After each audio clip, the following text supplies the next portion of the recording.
Hi, in this lesson, we're going to address right hand warm ups, playing on the open strings of the violin.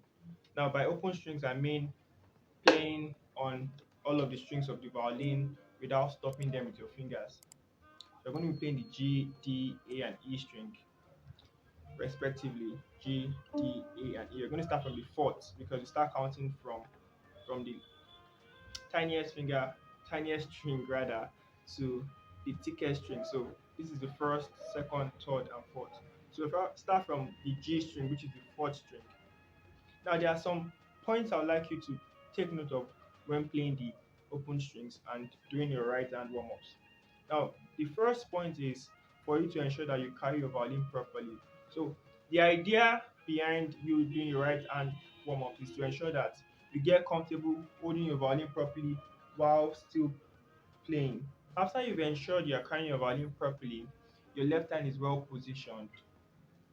You ensure that this is straight, your fingers are curved over the strings. You want to get comfortable with your fingers curved over the strings. You don't want to leave them like this. You want to put them in playing position, ready for play. So when you start using your fingers, you could just drop them down easily. So just place them slightly above the string. They shouldn't touch the strings, but they should just be slightly above the strings. You're holding your violin comfortably. You can release your hand whenever you want to and then put it back because you're carrying your violin with your shoulder and your chin. So that you give room for your fingers to just play. And when you start shifting later on during your journey, you can shift comfortably. Now you're carrying your violin properly, your finger is relaxed, your left hand relaxed, your fingers are over the fingerboard in a relaxed posture. They are curving over the strings. You're not placing them and there is no tension. Your fingers are very free. Don't tighten them like this. Don't try to tighten them. I see some of my beginners, kids, try to stiffen their fingers. No, just make them relaxed and over the string so you can spread them like this. Now, you have to ensure also that you are holding your bow properly. Now, one thing I've noticed from most of my beginner students is that their thumb is always like this. So they have their knuckle tucked in. Now, as you play, you don't want your knuckle tucked in because if you do that consistently, you might experience pain over time. So ensure your knuckle is coming out like this. And the best way to do that is to ensure that you are using the tip of your thumb. You are putting it on the frog. So if the tip of your thumb is touching the frog, then this automatically comes out. If you do like this, your tip definitely is not touching the frog. So let the tip of your tongue be touching the frog so that this knuckle comes out. And so you're holding your bow properly. Your pinky curved. Remember your pinky should be curved. Shouldn't be tensed like this. I see some of my beginner students also doing this, especially my kids. So I tend to correct them over time.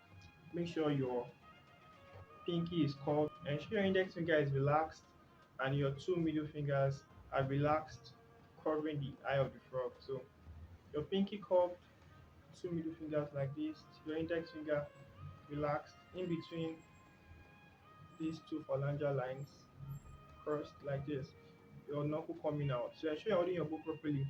It might feel uncomfortable when you begin, but over time, that's the essence. Over time, you begin to feel more comfortably holding your bow like this and it's relaxed. You are holding your bow very slightly. You're barely touching, so there's no tension. There's no tension on your bow. You're barely touching it. So it's just relaxed like this. Now as you play, there's every tendency that your pinky might be straight or you might experience a bit of tension. Do well to remind yourself to be a lot flexible and correct your posture when you see that you are not doing it correctly. So consistently reminding yourself and correcting yourselves would make you cultivate a habit over time, and so you practice correctly. So ensure you're holding your bow very barely touching the bow, just relax in a relaxed fashion. carrying your violin properly. Now, I recommend you play just after the fingerboard or before the fingerboard, whichever way you see it. So just at this point, and that's because you get a mild and clean sound at that point. Some teachers recommend you play at the midpoint. You'll get a louder sound and also clean sound at that point. But the reason why I recommend this is because there's every tendency that while you are still learning and learning to play a straight bow stroke, you might shift a bit and then that takes you to slightly to the midpoint between the fingerboard and bridge, which is okay. But if you play at the midpoint of the fingerboard and bridge and then you slip towards the bridge, you get a not so good sound, which you want to try to avoid. So when you play here, even if you slip to the midpoint or just slightly before the midpoint of the violin, which gives you a clean sound overall. But when you slip away from the midpoint between the bridge and the fingerboard, and then you slip to the close to the bridge, you might not get the best of sounds as a beginner. So uh, try your best possible. So to play a straight bow stroke while you play the open strings. I also recommend you stand in front of a mirror so that you could watch your bow strokes like this. Watch to see if your bow is straight. Over time, as you practice exercises on the open strings, you become much comfortable playing a straight bow stroke. Now, here are some right hand warm-ups I recommend for you to play. I recommend you start off playing each strings 4 times each. Play very slowly as you possibly can. So try to play slowly.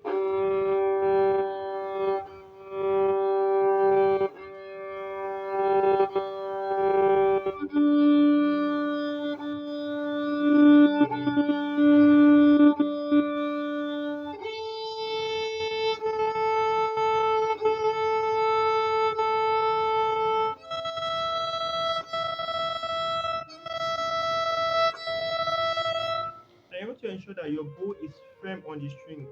You're not adding pressure such that it's sounding like this. No. You're adding just enough with your index finger, enough pressure for it to be firm on the strings without your bow bouncing. You would also notice that as you come down, your wrist reacts to the movement. So as you come down, your wrist goes down like this, and as you come up, your wrist comes up. No, you can't have a straight wrist like this or a firm wrist while you play. Your bow is going to go. It's not going to be straight. So you're going to have something like this. If you have a firm wrist,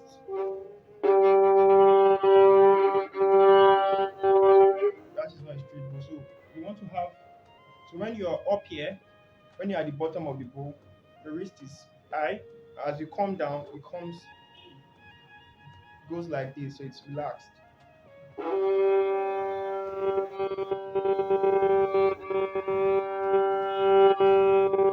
that motion makes your bow straight. This kind of motion. Also, as you play a down bow stroke, ensure you are pushing your bow away from you so that your arm is straight like this. It can come in, but it shouldn't go out like this. So like this, not like this. So don't do like this. Make sure you're pushing your bow like this. That your arm is straight. So you don't move this arm backwards. The best it can go is forward when you reach the tip of the bow, not back like this. So ensure you take note of that. The next exercise you could do is now switching the string. So you could play the G string, the A string, the D string, and then the E string 4 times as well. 4 times as well. Very slowly. So you play the G string 4 times. Then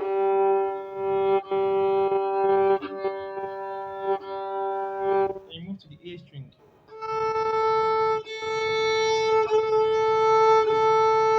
Then the D string.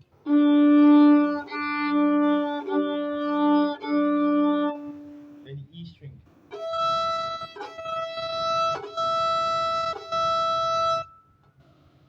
That's another exercise you can do. The third exercise you could do is now playing just one bow stroke and counting to 4. So you have 1, 2, 3, 4. D string 1, 2, 3, 4. A string 4 times. Count to 4, 2, 3, 4. E string count to 4, 3, 4. Then you also descend. So you have E, A, D, and G. So you play the E string 1, 2, 3, 4. A string 1, 2, 3, 4. D string 1, 2, 3, 4. G string 1, 2, 3, 4. The next you play and count to 2. So you have G, you count 2, 1, 2, 1, 2, 1, 2, 1, 2, 1, 2, 1, 2, 1, 2. So make sure you do this exercise each 10 times each before you move to the next. So don't just play once and then move to the next exercise. So play 10 at least 10 times. At least 10 times. You can play more than 10 before you move to the next exercise. The next exercise involves you playing the open strings 8 times each. So you're going to play now. Imagine you're separating your bow into 4 parts. So you have the first part, second part, third, and then fourth part. So this is the first part called the tip, upper half, lower half, and then the bottom of the bow. I'm going to be playing at the upper half. So at this point, you're going to play there. Now remember to start with a down bow stroke each time you're crossing the strings. So you have 1, 2, 3, 4, 5, 6, 7, 8. 1, 2, 3, 4,